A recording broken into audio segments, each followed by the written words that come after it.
नमस्कार, the credible history पर आपका स्वागत है। और आज मैं आपके बीच हूं एक ऐसी कहानी लेकर जिसे सांस रोक कर सुनना होगा आपको।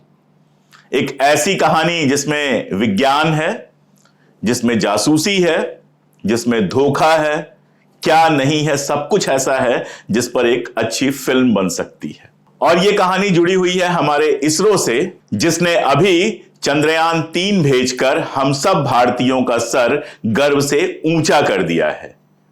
लेकिन इसके पीछे जो कहानी है, जो कुछ झेलना पड़ा है वहां के वैज्ञानिकों को, जिस तरह से यहां तक हम पहुंचे हैं, जैसा मैंने बताया, सांस रोककर सुनिएगा, वो कहानी पूरी की पूरी फिल्मी है।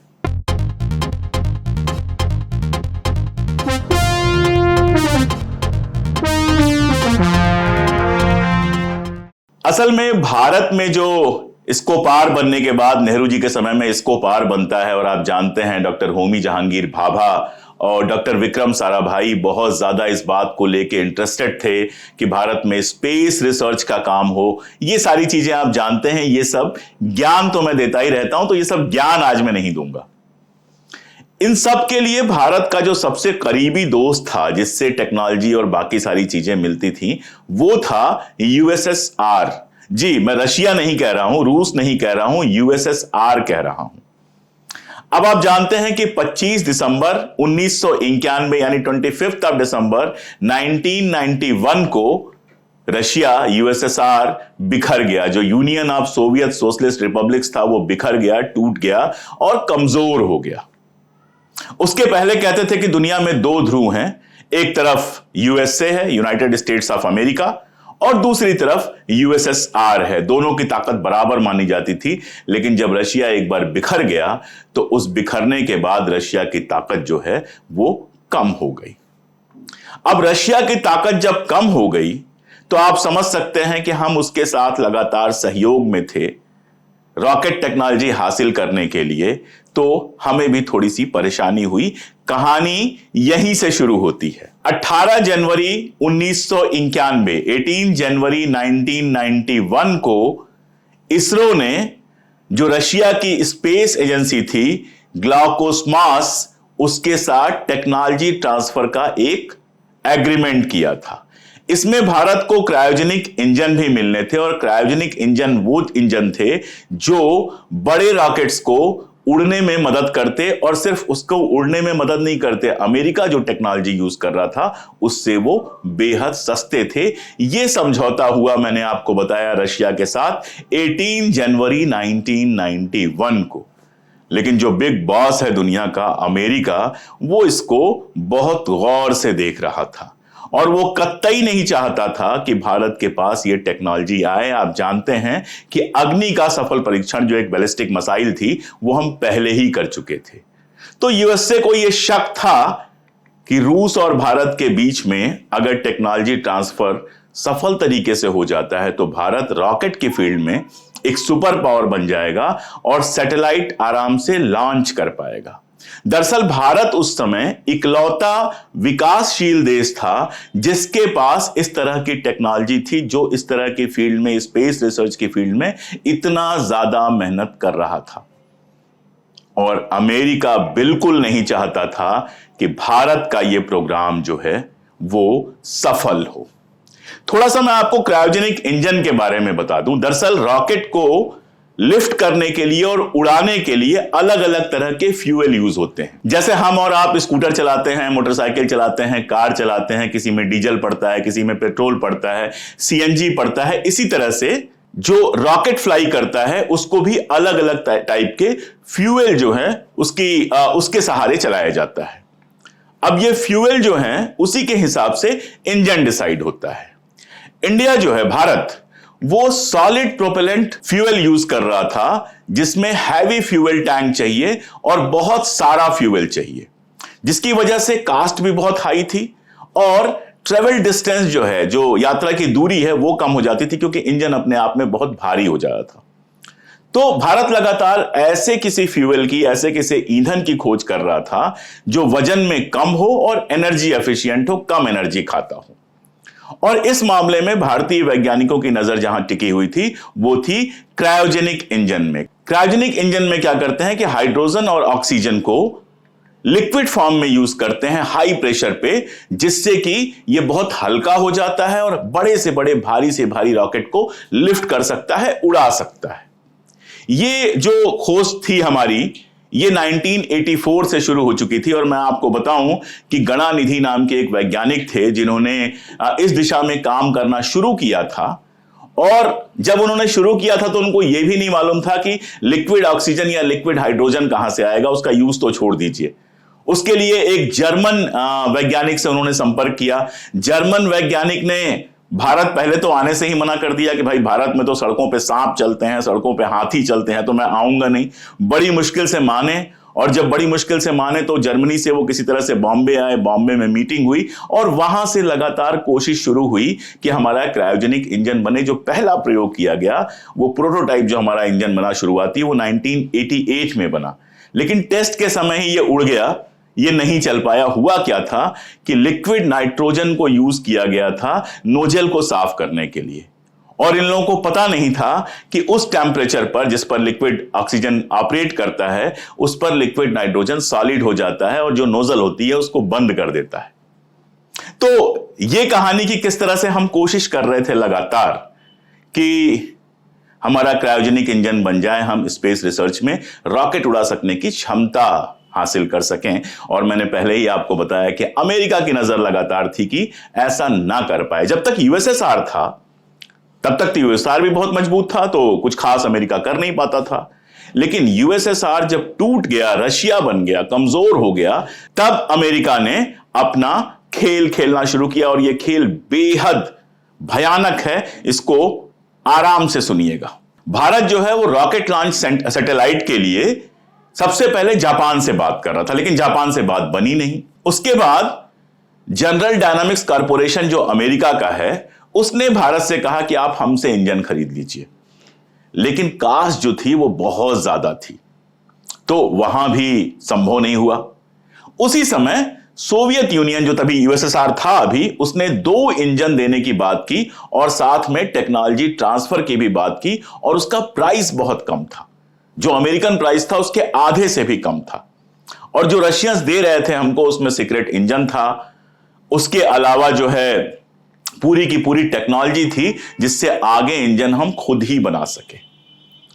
और जो रशियन इंजन था जिसका नाम था KVD-1, उसकी जो कैपेबिलिटी और ताकत थी वो नासा द्वारा, अमेरिका द्वारा बनाए गए किसी भी इंजन से बहुत बेहतर थी। तो जाहिर है कि भारत ने हाथों हाथ इसको लिया और रशिया से खरीदने की बात शुरू हो गई। फिर जैसा मैंने आपको बताया कि 18 जनवरी 1991, 18 जनवरी 1991 को इसरो का एक एग्रीमेंट होता है रशिया की स्पेस एजेंसी के साथ, जिसका नाम था ग्लाउकास्मास। हालांकि इसरो और रशिया दोनों को यह शक था कि यूएसए इसमें टांग अड़ाएगा, टेक्नोलॉजी ट्रांसफर से रोकने की कोशिश करेगा। तो एक तरीका यह निकाला गया था, प्लान बी जिसको आप कह सकते हैं, जिसमें ग्लाउकोस्मास जो था वो सीधे इसरो को टेक्नोलॉजी नहीं दे रहा था, बल्कि वो एक दूसरी company Kerala High Tech Industries Limited को टेक्नोलॉजी दे रहा था। और केरला हाईटेक इंडस्ट्रीज लिमिटेड बाद में ये टेक्नोलॉजी इसरो को पहुंचा देती, यानी इसरो के पास घूम फिर के ये टेक्नोलॉजी आ जाती। उस समय हमारे चेयरमैन थे UR राव साहब, बड़े वैज्ञानिक हैं। तो UR राव साहब और रशिया के लोगों ने मिलकर ये तरीका निकाला था। लेकिन अमेरिका नजर बनाया हुआ था और 1992 में, 1992 के मई महीने में यूएसए ने इसरो और ग्लाउकोस्मास दोनों के ऊपर सैंक्शन लगा दिए, प्रतिबंध लगा दिए। आरोप यह लगाया कि जो ये टेक्नोलॉजी ट्रांसफर और बाकी सारा कुछ हो रहा है, वो सारा का सारा जो एक MTCR समझौता था उसके खिलाफ है। तब भारत ने कहा, भाई जब आप हमको टेक्नोलॉजी दे रहे थे, महंगी टेक्नोलॉजी दे रहे थे, तब तो आपको कोई ऑब्जेक्शन नहीं था, लेकिन अब जब हम यहां से ले रहे हैं तो आपको ऑब्जेक्शन हो रहा है। लेकिन अमेरिका ने कुछ नहीं सुनी।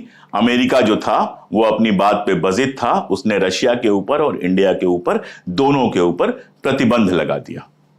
भारत ने कहा, कोशिश की कि भाई ये केवल साइंटिफिक पर्पज के लिए है, किसी युद्ध के लिए नहीं है, वगैरह वगैरह। लेकिन उस समय बिल क्लिंटन अमेरिका के राष्ट्रपति थे, वो इस बात को मानने को बिल्कुल तैयार नहीं हुए और भारत के ऊपर और रशिया के ऊपर प्रतिबंध लगाया, जिस पर रशिया को कहना पड़ा कि ऐसी परिस्थिति में समझौते के साथ चलना हमारे लिए संभव नहीं हो। फिर नया जुगाड़ निकाला गया।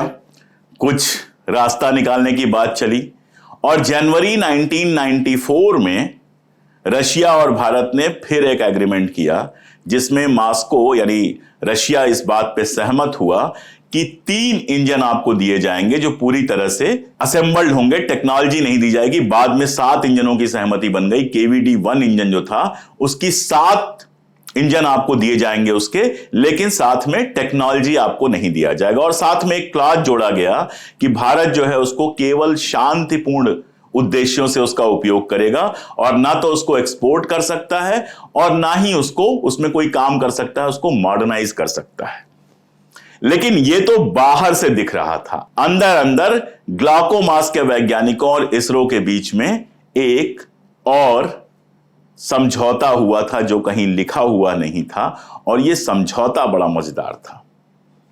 इस समझौते में यह था कि आपको टेक्नोलॉजी हम अंदर अंदर ट्रांसफर कर देंगे। लेकिन अमेरिका के जो जासूस थे उनको ये सारी बातें किसी न किसी तरह से पता चल गईं और वो इस बात की कोशिश करने लगे कि रशिया भेज ना पाए अपना सारा का सारा जो इंजन है वो इंडिया को भेज नहीं पाए। बड़े इंजन थे, आसानी से ले आना संभव नहीं था। एयर इंडिया से पहले इसरो ने बात की। एयर इंडिया ने कहा कि जब तक कस्टम क्लियरेंस नहीं होता है तब तक हमारे लिए बहुत मुश्किल है, और कस्टम क्लियरेंस अमेरिकन लॉबी जो है रशिया में वो कस्टम क्लियरेंस होने नहीं देगी। फिर इसरो ने रशिया की यूराल जो एयरलाइंस है उसके साथ समझौता किया, जो थोड़ा सा रिस्क लेके, थोड़ा ज्यादा पैसा लेके भारत तक ये जो इक्विपमेंट है वो पहुंचाने के लिए तैयार हो गए, और किसी तरह से आप ये समझिए घुमा फिरा के भारत के हाथ में टेक्नोलॉजी पहुंची। अब यहां पर कहानी खत्म हो जानी चाहिए थी, लेकिन कहानी का सबसे भयानक हिस्सा यहां से शुरू होता है। भारत के उस समय इसरो के चीफ और जो टीम लीडर थे क्रायोजेनिक टीम के, वो थे नाम्बी नारायण। नाम्बी नारायण जो है वो काफी जाने माने वैज्ञानिक हैं। आप लोगों की अगर विज्ञान में जरा भी रुचि है तो नाम्बी नारायण को जरूर जानते होंगे। लेकिन नाम्बी नारायण का नाम जो सबसे ज्यादा प्रसिद्ध हुआ वो इस खेल की वजह से हुआ जो CIA का खेल था। असल में अमेरिका को समझ में आ गया था कि अब प्रतिबंध वगैरह लगाने से बहुत कुछ हो नहीं सकता है। इंजन भारत के पास पहुंच गया है, टेक्नोलॉजी पहुंच गई है, भारत स्पेस रिसर्च में जो करना चाहेगा करेगा, हम उसको रोक नहीं पाएंगे। तो CIA ने खेला एक गंदा खेल। एक दिन अचानक अखबार में खबर आई कि नाम्बी नारायण को केरल की पुलिस और IB ने गिरफ्तार कर लिया है, और उनके ऊपर आरोप लगाया गया कि उन्होंने मालदीव की 2 महिलाओं को जो इंपॉर्टेंट मिलिट्री हमारे इंफॉर्मेशंस हैं वो बेच दिए। वो ऐसी महिलाएं थीं जिनसे नाम्बी नारायण कभी मिले ही नहीं थे। लेकिन आप जानते हैं जब भी ऐसी घटना होती है तो पूरे देश में तमाशा हो जाता है। और जो लीडर था, क्रायोजेनिक इंजन टीम का जो लीडर था नाम्बी नारायण, वो जेल पहुंच गए। जेल में उनके साथ दुर्व्यवहार भी हुआ। तो पहले तो जिसको सब कुछ मालूम था, जो लीडर था, वो जेल पहुंच गया। दूसरा जो बाकी वैज्ञानिक है फिर उनकी क्या हिम्मत होगी काम करने की। तो भारत का जो पूरा स्पेस प्रोग्राम था वो एक तरह से सस्पेंड हो गया। भारत के वैज्ञानिक समाज में खलबली मच गई, क्योंकि नाम्बी जो थे उनका बड़ा सम्मान था भारत के वैज्ञानिकों में। 1997 में 1997 में भारत के 5 सबसे महत्वपूर्ण जो वैज्ञानिक थे, जिसमें सतीश धवन थे, UR राव साहब थे, यशपाल को हम सब लोग जानते हैं, रौधम नरसिम्हा थे, और के चंद्रशेखर, और उनके साथ शामिल हुए इस अभियान में उस जमाने के चीफ इलेक्शन कमिश्नर जिसका नाम सब लोग जानते हैं, TN सेशन। इन सारे लोगों ने एक पत्र लिखा भारत सरकार को और कहा कि नाम्बी नारायण और उनके साथ जिन एक शशि कुमारन को गिरफ्तार किया गया था, कि नाम्बी नारायण और शशि कुमारन के खिलाफ जितने आरोप लगे हैं सारे के सारे आरोप फर्जी हैं। अब ये कोई आम लोग नहीं थे, बेहद खास लोग थे जो इसरो को भी जानते थे और लॉ एंड ऑर्डर सिस्टम को भी जानते थे, हमारे कानून को भी जानते थे। और यह भी सच था कि इतने दिनों तक उनको नाम्बी नारायण को परेशान करने के बावजूद IB को कुछ मिला नहीं था। तो भारत सरकार ने बाकायदा CBI की इंक्वायरी बैठाई। CBI की इंक्वायरी में जो निकल के आया वो आंखें खोलने वाला है। हुआ यह था कि CIA ने, जो अमेरिका की गुप्तचर एजेंसी है, अपने एजेंट्स केरला पुलिस में और इंटेलिजेंस ब्यूरो IB में बिठाए थे, और उन्हीं एजेंट्स के सहारे नाम्बी नारायण और शशि कुमारन को गिरफ्तार किया गया था, जिसका उद्देश्य कुछ भी नहीं था, सिर्फ एक उद्देश्य था कि किसी भी तरह से भारत के स्पेस प्रोग्राम को रोक दिया जाए, और 3-4 साल तक तो प्रोग्राम रुका ही रहा। लेकिन फाइनली अंत भला तो सब भला, भारत सरकार के सीबीआई की जब रिपोर्ट आई, नाम्बी नारायण को और शशि कुमारन को रिहा किया गया। रिहा करने के बाद एक बार फिर से वो पूरी ताकत के साथ लगे, हमारा इंजन बना, और उसके बाद से इसरो लगातार न केवल सैटेलाइट भेज रहा है, लगातार न केवल स्पेस रिसर्च के नए नए आयाम दर्ज कर रहा है, बल्कि ये सारा कुछ नासा या किसी भी दूसरी संस्था की तुलना में बहुत कम पैसों में कर रहा है, बहुत सस्ते में कर रहा है। अब हमारे पास इंडिजिनस टेक्नोलॉजी है, अपने खुद की टेक्नोलॉजी है, जिसका सबसे बड़ा परिणाम हमने चंद्रयान 3 के रूप में देखा। ये पूरी कहानी अगर आप पढ़ना चाहें, समझना चाहें, तो 2 किताबें मैं आपको सजेस्ट करूंगा।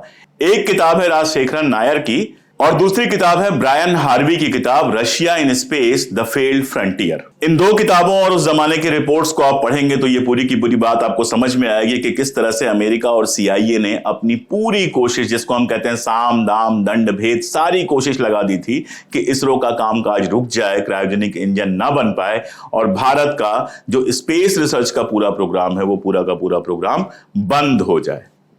लेकिन हमारे वैज्ञानिकों ने, हमारी सरकारों ने इन सब चालों को नाकामयाब करते हुए हमें वो सफलता दी जिस पर हर भारतीय को गर्व होता है। आज मुझे बस ये छोटी सी कहानी सुनानी थी। इसको सुनिए, समझिए दुनिया के सारे खेल, और महत्व समझिए कि हमारे वैज्ञानिकों ने क्या क्या झेल कर, कितनी परेशानियों से निकालकर ये सारा का सारा अचीव किया है, ये सारा का सारा जो गौरव है उसको अचीव किया है। ये किसी एक व्यक्ति का, किसी एक प्रधानमंत्री का, किसी एक मंत्री का, किसी एक वैज्ञानिक का नहीं, बल्कि मैं कहूंगा कि आजादी के बाद से लेके अब तक, प्रधानमंत्री नेहरू से लेकर मोदी तक, विक्रम साराभाई से लेकर अभी के जो वैज्ञानिक हैं, सोमनाथ जी, वहां तक सैकड़ों हजारों लोगों की मेहनत का नतीजा है कि आज हम वाकई चांद पे जा पहुंचे हैं। हमारा हिंदुस्तान हमेशा चांद पे बना रहे, हमारा झंडा सातों आसमानों में लहराता रहे, और हमें सच बोलने की आजादी हमेशा मिली रहे। इसी शुभकामना के साथ आज की बात मैं खत्म करता हूं। बहुत शुक्रिया।